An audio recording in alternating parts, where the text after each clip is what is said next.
Bombshell new interview. Actor Alec Baldwin claims he did not pull the trigger of the gun that killed cinematographer Halyna Hutchins when it went off during a film shoot in New Mexico in October. Instead, Baldwin says the gun went off when he pulled and released its hammer.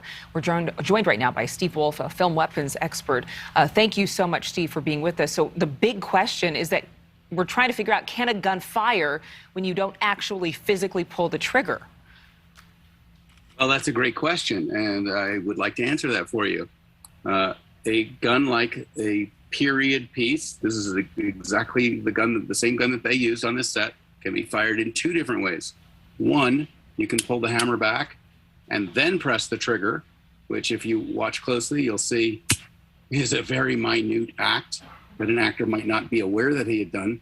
Or you could be drawing this gun with your finger on the trigger, having depressed the trigger, so you're maintaining this constant pressure on it where you don't feel like I pulled the trigger because you're already maintaining pressure. And then when you cock this gun, if your finger is still on the trigger and you release it, the gun will fire.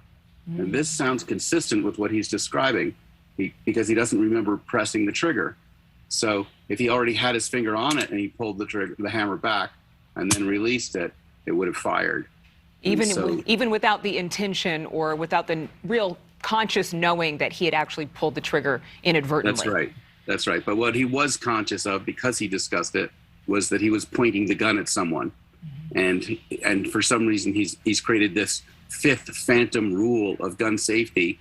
Never point a gun at anyone you don't want to destroy unless they're a cinematographer telling you to do it. That is not a gun safety rule. That's made up. And Mr. Baldwin described very clearly what it looks like when you're working with a professional armorer. He said, I've worked with these old guys back in the day. You know, they would come on the set. They show everyone the gun. They open the gun. They show everyone there's nothing inside. They show you what they're putting in it. They load the ammo. They hand it to the actor. If the actor takes it and manipulates the gun, the armorer comes back and says, don't do that. Let me check it again. I'm not letting an actor be the last line of defense in protecting the crew. Well, if none of that was being done on the set, if his armor wasn't even there, then he knew that things weren't being handled properly because he'd experienced the difference. And when he says that he and Miss Hutchins both believed, he said, we shared a common belief that the gun was empty. Why would they believe that when neither of them looked in the gun and they were taking the gun from someone who had no firearms experience? Well, and you're talking about, right? Are you talking about the AD who handled the gun, or the armorer who was young and maybe not as experienced as someone like you? No, the AD is the one who handled the gun right before Alec. And it's the armorer's job to have the gun, to check the gun, give the gun to the actor, take the gun back, put the gun back in the safe. It's not the AD's job. And I can't believe that Mr. Baldwin, with his vast experience, didn't know the difference between an AD and an armorer and should have known which one of them is supposed to be handling the gun, which one of them is supposed to know how to check it. So Mr. Hall's yelling out cold gun, that means as much as, you know, the guy who changes the toilet paper yelling out cold gun. Who cares what he thinks? He's not an armorer. So in your, and I can recognize the frustration that you have with all of your years' experience. The typical protocol would have been that the armorer handed Alec the gun and actually checked the gun's barrel, checked to see if what was inside, because blanks were supposed to be inside. Would that armorer would they have explained to him exactly what was inside as far as ammunition?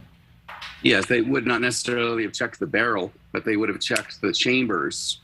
They would have inspected the chambers to make sure that there was nothing in there first. And then whatever is supposed to be in there, they would check that to make sure that it's not live ammo, that it was either a dummy round or a blank. And then they would load that in front of everyone. And if you watch it done in front of your own eyes, then you have a basis for saying we believed that the gun was clear, the gun was closed or cold. But just because, you know, Dave Halls says it, that means nothing, and everyone should have known that. Steve, thank you so much. Steve Wolf, expert in film, prop guns, and armory. Thank you again for being with us today. Thanks so much. Well, we have another guest. Thank you so much for watching. Make sure to click on the red subscribe button below so you can get more of NewsNation's fact-driven, unbiased coverage.